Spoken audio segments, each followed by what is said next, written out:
sobrang saya na na-experience ko yung ganitong klaseng pageant na alam nyo na din naman pong lahat na first time ko and talagang pinaka siguro cherish ko sa journey ko na to is yung sisterhood na meron kami.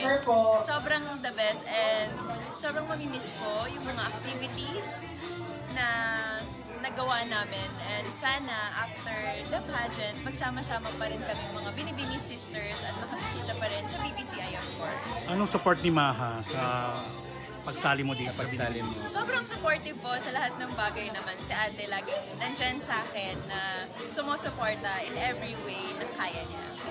Kaya bang iuwi ang corona? Hindi pa po natin masasabi pero nasa tao po, nasa sa akin din. At tiwala sa Diyos, tiwala lang din sa sarili ko. At yung mga taong nasa paligid ko na naniniwala din na kaya ko. So kung kaya ko, kaya ko. Being the sister of Maha, meron bang advantage yun or kung ano man? Sa akin po, wala naman siguro. Basta lalaban lang po tayo ng patas din. Thank you. Manalo matalo, tuloy-tuloy ba ang showbiz career?